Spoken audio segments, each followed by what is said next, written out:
Yay! Blamissimo! Blamissimo! Yes! What's up, everybody? Sean the King here, and I'm here to do my review for True Blood Season 5, Episode 4. As you can tell, I'm very excited. I haven't watched an episode of True Blood this good in a very long time. Like, this episode had so many shades of Season 1. It's ridiculous. There's so much to cover. Let's get into it. All right. So the episode starts off at how episode 3 ended, with Tara still in the suntan bed, burning herself, trying to kill herself. Pam shows up, rescues her, forbids her from trying to kill herself again. At this point, I actually felt really bad for Tara.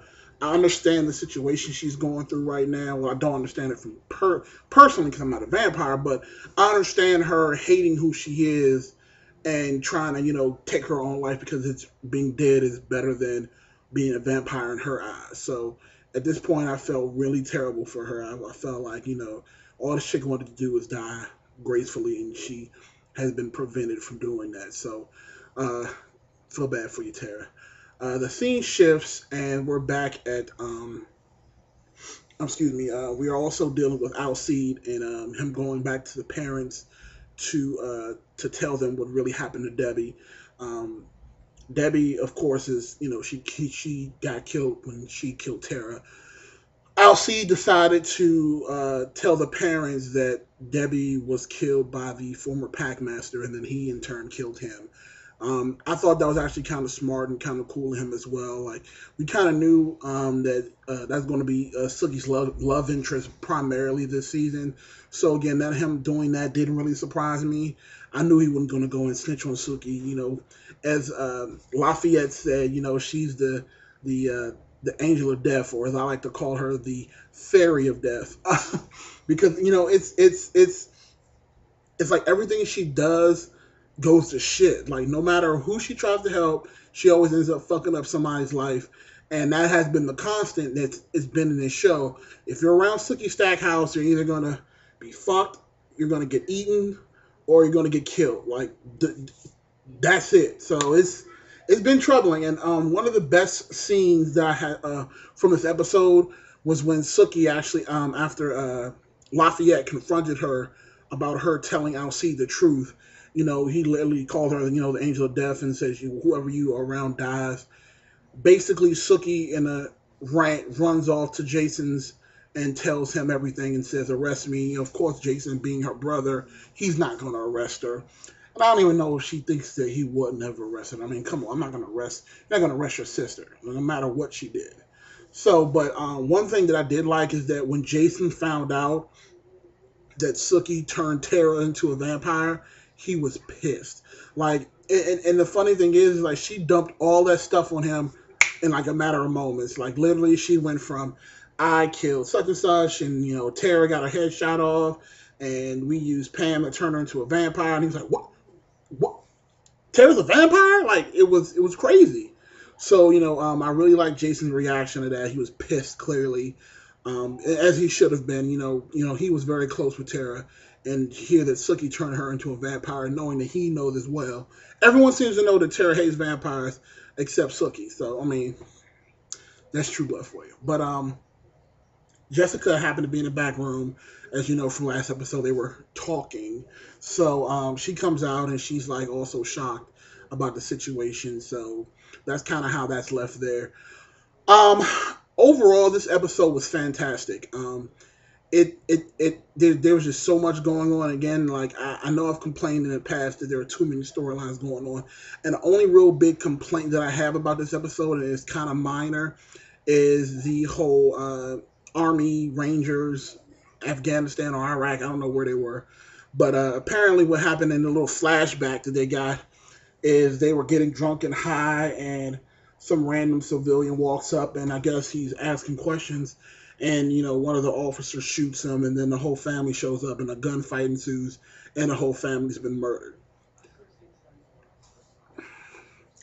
I mean, look, I'm not trying to desensitize anybody or try to downplay, mass murder, but on a show like True Blood where people get their hearts ripped out on national TV, some people getting shot to death in Iraq where that happens every day doesn't really register for me. I'm sorry. So, if that's the reason that they're getting haunted or whatever the case may be, I'm going to call that a fail. Now, again, they're still looking for that guy, and he had all this stuff all over the wall. So he's clearly being haunted by some kind of spirit. So maybe they'll flesh out that story a little bit more. Again, it's really hard for me to care about it, so I'm going to keep watching because it's a part of True Blood. But honestly, I'm not really seeing much value from that whole storyline with him. I mean, I could have seen if it was something like, they tortured the family or burned them alive in a house and one of the kids, swore vengeance or something like that and turned into a ghost. But, I'm just like, from what they showed that happened, I'm like, big deal. That's just my thoughts, though. So, other than that, the Authority. Oh, let's get it. Let's talk about the Authority. So, Bill and Eric are back in Bonton, and they are doing their Where in the World is Carmen Sandiego thing. They're hunting down clues. Eric finally goes back to to his place of business and confronts Pam. Pam is still trying to apologize for what she did last season to Sookie. Eric, is still clearly upset with Pam. They even get into an argument, and she's like, if you don't trust me, you need to just release me. And it looks like Eric kind of felt like an asshole for a minute from, just the way he treated her.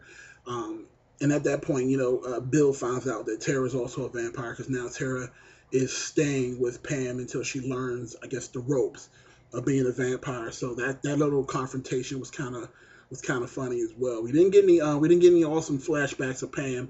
I think that whole thing has been taken care of. That now, and we also know that she's the only one that Eric has ever made. So I thought that was. I'm pretty sure that was widely known, but I guess it's never been confirmed. But yeah, so the only one that Eric has ever created was Pam. So he's the only progeny of, she's the only progeny. So the Authority situation, they're still interrogating Eric's sister, and they basically used Eric and Bill against her. And she finally broke down and said who the other traitor was in the group, and it ended up being the little boy who I can't remember his name, but they found some video in his room of him torturing a human, and apparently he was sending it out all over the place, and he wasn't playing, so he quickly got the true death, blood splattered everywhere, and I loved it.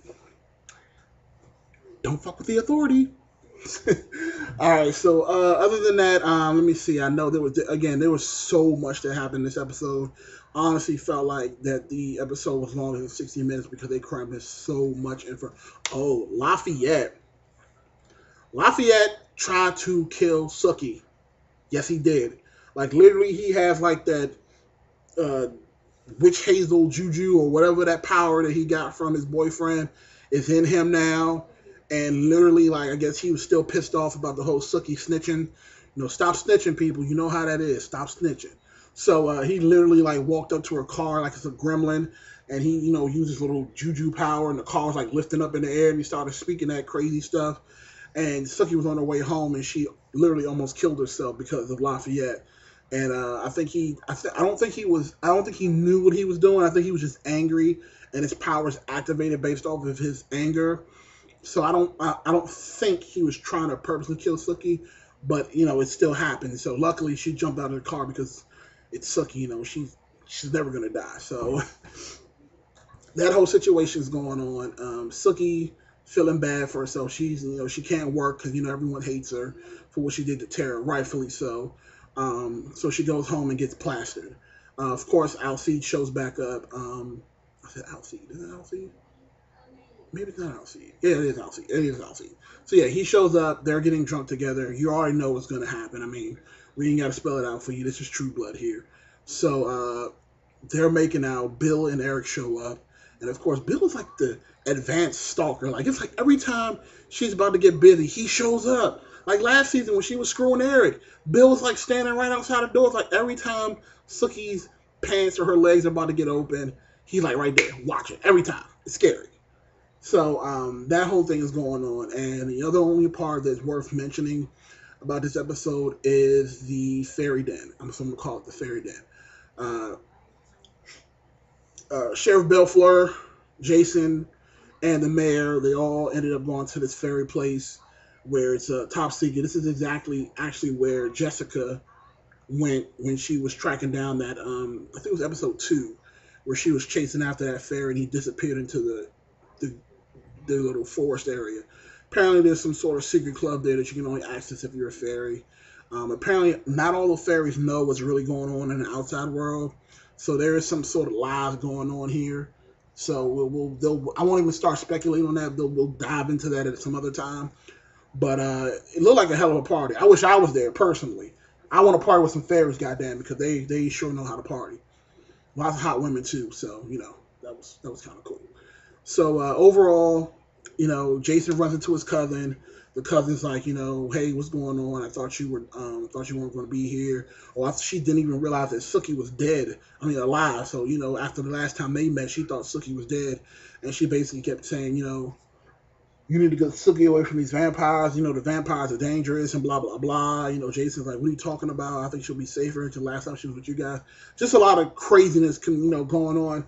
And the cousin actually let slip that Sookie and Jason's parents did not die in the flood as we thought. They were actually killed by vampires.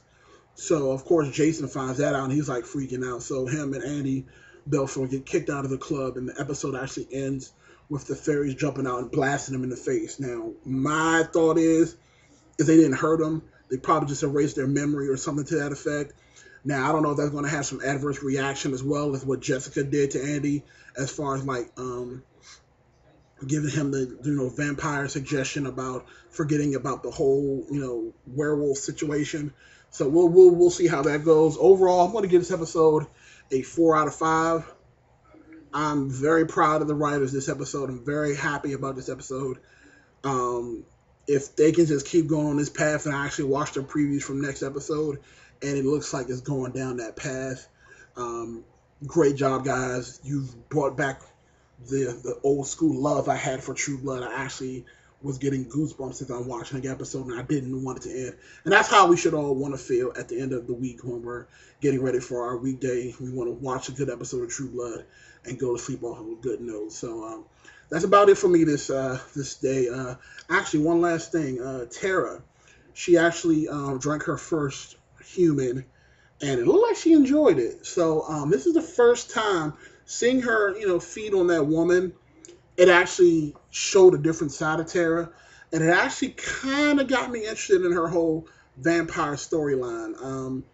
I actually kind of like. I'm starting to turn a curve on that. I'm not completely with it yet, but just seeing her show that different side and just feeding and becoming powerful and just empowering herself is actually something good to watch. So hopefully we'll get to see some more of that. So this is Sean Off the King.